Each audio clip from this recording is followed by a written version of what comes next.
Ann Arbor Inclusive is produced in part with the Ann Arbor Commission on Disability Issues and CTN. The views and opinions expressed in the show do not necessarily reflect the views and opinions of the Commission or CTN. For more information about the Commission on Disability Issues, visit a2gov.org/disability resources. If you have program topic suggestions, please email a2disabilityissues@gmail.com. Hello and welcome to Ann Arbor Inclusive. I'm Tom Holtman, your host. Today we're going to be talking about the complexities of visible and invisible disabilities, and more specifically about anxiety and panic disorders, truly diagnosed with that disorder, and how people live with it, and the treatment and management of this complex disability. And to help open our eyes to the experience, we're going to be talking with Jessica Crider, who got a diagnosis this year, and let's hear how that has helped her and possibly helped others. So Jessica, welcome to the show. Hi there. So as you heard me say, the contrast between visible and invisible disabilities, for those who might not know, Jessica and I are a perfect example of that. I am paraplegic and I use a wheelchair, and so when I go out into public and out into the community, it's very obvious that I have a disability, and pretty recognizable in a chair as having some limitations as far as not being able to walk, etc. But with Jessica, you have an invisible disability that no one sees. You carry it with you, all the time, and that can be exhausting and challenging. And as we mentioned before, the burden is on you to be a self-advocate, I imagine. Can you tell us a little bit about that burden and that sort of responsibility to educate folks about your disorders? Yeah, absolutely. I know we talked about in our interview that quote before, self-care is a liberation versus it's a burden. And I think being a self-advocate is a really good example of that, especially as you go and be diagnosed or seek treatment for a panic or anxiety disorder. You're willing to go and be vulnerable with somebody and explain this personal struggle that you've gone through. And you have to find the words to do that and the courage to go and admit that you've been having this struggle that it seems like nobody else is having. And just there's a lot of emotional resiliency and a lot of grief that comes along with that. So I imagine it does take a lot of courage to be self-aware that you need more help than what you can do on your own. Absolutely. I think it's one of the bravest things for people to admit that they are struggling and they need help. Whether you can see the disability or not, it's very brave to go and say, I'm struggling and I need your support with this. And I think one of the barriers probably are that someone with these complex disorders probably think they're never going to understand me, and so therefore they never go, they never get the help. And so I really applaud you for doing that last year, correct? The beginning of this year, actually. It was in January is when I got a panic disorder diagnosis, and then prior to that I had already had a depression and generalized anxiety diagnosis. So the panic disorder was one step above my generalized anxiety. Okay, so disorder. That's a good place for us to start, which is learning a little bit more about what that is, what panic disorder is, and anxiety disorder. Go ahead, you're the expert, so tell us what we're dealing with here. So I will say I'm an expert in my experiences because there's so many ways that this can come up for different people. Good for you. So That's great. yeah, Okay. as that is it, like exactly with the self-advocacy. You have to have a certain level of honesty with yourself and forgiveness to say I'm going through something and this isn't okay, and you want to look up what's going on with you, whether it's on YouTube or on the internet, just getting more information about that. And that's how I started getting a diagnosis. Was I realized that I was having panic attacks daily, and that this was not normal. This wasn't part of my generalized anxiety diagnosis. And it was getting to the point where I couldn't anticipate when those panic attacks would happen, and it was interfering with my ability to go to school and work and leave the house and maintain relationships. So can you So give us an example of symptoms, like the struggle that you live with and manage on a daily basis? Can you tell us a little bit about the symptomatic experience with both? yeah, absolutely. So with anxiety disorder, there's this, it's an overarching feeling of fear or uneasiness that something isn't right. You have these negative self-beliefs, or there's a lot of shame, self-shame that's happening. And with panic disorder, you with panic disorder, it's harder to redirect that, from what I understand. At least for me, it is. And instead of being able to get to a point where you understand that it's anxiety, with a panic disorder, you start to feel this spiraling period of fear where you feel like you're not okay. It could feel like you're losing control, or you're dying, or you can't breathe, or just having that intense grief of, I need these extra things and I can't meet those needs, and it really does spiral. As far as the daily symptoms, I'm thankful to say I don't experience panic attacks every day anymore, but I do a lot of work to regulate my nervous system, which for me, I know that that needs to happen if I start hyperventilating, if my decisiveness, my ability to make decisions goes away, my emotional regulation isn't there. Those are some things that really get debilitating for Yeah. me. They limit my ability to talk with people or attend classes or even leave the house sometimes. So Yeah, I think you're probably largely misunderstood it by, happens quite a bit. yeah, and that has a tendency to make us feel excluded, and then some people will struggle with isolation and feeling alone, and isolation can lead to obviously some really bad outcomes if Absolutely. people don't get help. And so while we're on the subject, what would you suggest to someone who thinks they might be experiencing some of these symptoms that you're talking about? Go ahead. Sorry. So not everyone can go out to the doctor like I was able to and get a diagnosis, whether it's you don't have health insurance or you don't feel comfortable going to the doctor. Yeah. But if you can go to the doctor, I would say if you can find the courage to go out and share that experience, that's a really good starting point.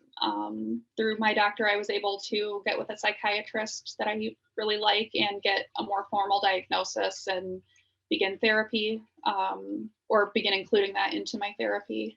So you saw the psychiatrist for specifically so you could get not diagnosed, so you could get prescribed something to level out your panic disorder. Can you tell us a little bit about that? Yeah. Well, so like I said, I already had a generalized anxiety disorder diagnosis. So when I went to go seek out something, to help with this, it was that I already knew that I might need medication for one disorder. and that there was an overlap. So I wasn't just going to seek medication. I also was going to seek what the name for this was. Does it happen to other people? I also wanted to know, is it temporary? Can I learn to overcome this or live with this? I did learn that panic disorder can be temporary. From Wow. what I've seen, it's been about 4 to 8 months with medication and treatment, they say, is an average for overcoming it. But yeah, I hope that answers your question. Yeah, it does. And I think it probably feels really good to have someone understand you, to have somebody give you a diagnosis, and then plan a plan a wellness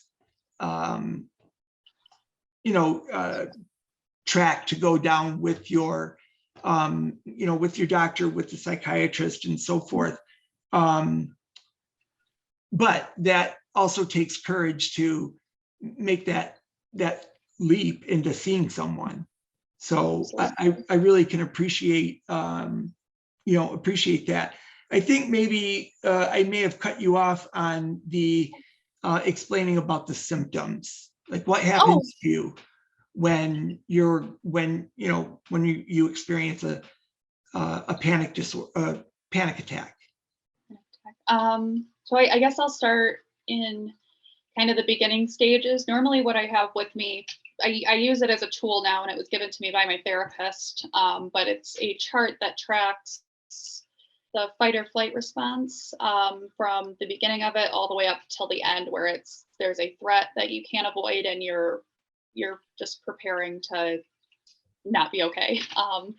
So I often look to that chart to know where I'm at and if I need to bring myself down more. When I start to go into a panic attack, I realize that I don't flee from it with that, the fight, flight, or flee.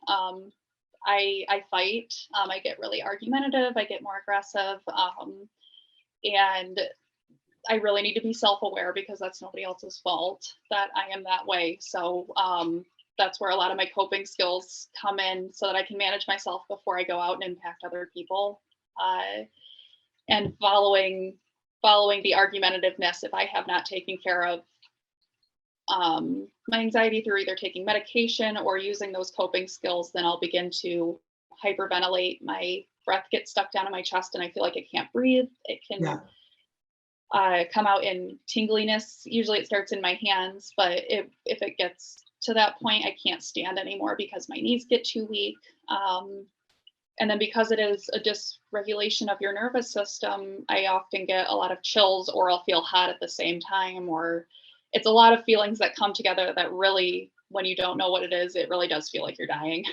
And you want to know that you're okay. I know someone that was just at a movie with their friends, and she had a panic attack, but she didn't know what that was. It had never happened before. And they went to the ER because they thought she might've been having a stroke or a heart attack, or, not an anxiety symptom, or anything that would be considered a mental health concern. So I do understand that part as far as the breathing goes. It's very scary. And I think a lot of people, I think that we're still learning to accept a lot of anxiety in ourselves and learning what that looks like. So I think it's probably way more common than people assume to have these panic attacks, even if it's a one-time occurrence. And it's not uncommon for people to seek help through the emergency room or the suicide hotline number, or whatever you can, just to, your body wants to take care of itself. You need to take care of yourself. So you're going to do that however possible, but that's not shameful or bad. You have to forgive yourself for wanting to take care of your safety and security. So I did want to touch about that on the forgiveness. How does that, where does that come into play as far as forgiveness goes? Well, when I first got my diagnosis, there was a lot of grief around that. Okay. There was a lot of grief around recognizing that I have a disability that people can't see, and that requires me to have more needs than most people I know or most people present. So I'm in this grief. I felt very like ashamed of my needs. I felt ashamed for speaking up and saying I wasn't okay in certain situations, or even explaining that I had this diagnosis to people. And once I began forgiving myself and understanding that I'm a human, I'm having a human reaction, this is something that I cannot control, it's out of my control, then I started feeling like I could better handle my symptoms and begin to explain that to people. And once I did start explaining what I was going through with people, a lot of them said, I didn't realize it went that deep, or more people, maybe not more, but more people than I expected had said, I'm struggling with something similar. And that gave them some words to go and look it up, or even their experiences helped me to go and learn more too. I had a friend who shared emotional flashbacks with me, and I hadn't heard that term before, even though that's something that I've been struggling with for years, because of CPTSD, which has led to the panic disorders. So it's learning from both ends. Be forgiving with yourself and be forgiving with others, because it's a new experience. And so tell me again what you didn't share. It was just that a panic disorder, it's characterized by reoccurring and unexpected panic attacks. Right. So you don't know when they're coming on. Yeah. Okay. Which based on that. I was going to say, if you ask me at the end, I might just be able to reiterate the importance of seeking more information and treatment. Yeah. And just throw that in there. Yeah. Okay. All right. So, all right, Tim, are you ready? Thanks. So you've talked about forgiveness. What about grief? I think I've heard you mention grief, but grief is a very complex experience that everyone manages in a different way, whether good or bad. But explain what you mean by grief as far as relevant to your disorders. Yeah. So when I first got diagnosed with this, there was a level of feeling really happy that I knew what it was called, what I was dealing with, what I could look up now. But at the same time, there's this feeling of, I don't know what this is, and nobody I know is going through this. Why do I need so much? The grief comes from, for me at least, shaming myself into thinking that I need a lot less, or I should need less. Yeah. When it's not the case for whatever reason. It's maybe a grief from knowing that I need to ask for help, or I need to advocate for myself and change circumstances and situations, but nobody else needs this. So why make everyone else go through that? And that's where the forgiveness comes in, of understanding that these are just my needs, and I need to take care of myself. Nobody else is gonna take care of me on this really deep level, especially with an invisible disability. Yeah. So I'm wondering, is there a mentor program? Are there others that get together for a support group, or any other support on top of or aside from the medical field? I think finding support from others is important, so that you can feel secure and have people around you who know you and are able to recognize you and trust you while you learn to regulate yourself and learn to manage this disability. And realize that you're not alone.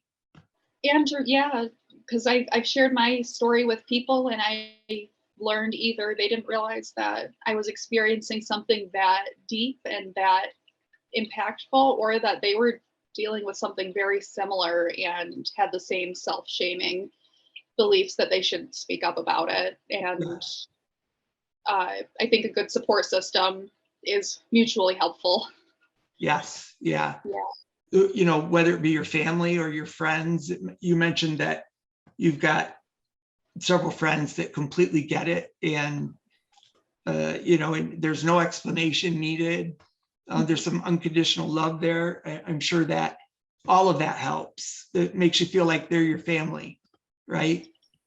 Absolutely. Well, and like I said, at the beginning of August, I traveled from Chicago to New England, and I stayed with 3 different friends during that time, and I had 3 different reactions to me showing up at their house with this chart for my panic disorder and saying, hey, at some point I'm not going to be okay, and I know that, and I'm not going to be able to tell you beforehand. And I had my very close friend from high school who just said, Jess, I know you're going to tell me if I need to do something, and I trust you. And then I had another friend who, they didn't know anything about this, but they listened to me. And then when I started being a little more not so friendly, not like myself, immediately they just stepped back and let me take care of myself. And then they'd come back and say, hey, how you doing? And they didn't focus solely on that. And I think that's so important. Yes. Once there's a focus on that, then you really start to feel weird and like, man, I am just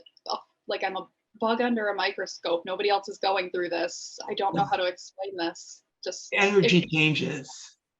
Absolutely. Because I had the third reaction I got was somebody seeing me start to hyperventilate and me saying, I'm so sorry, this is my panic disorder acting up.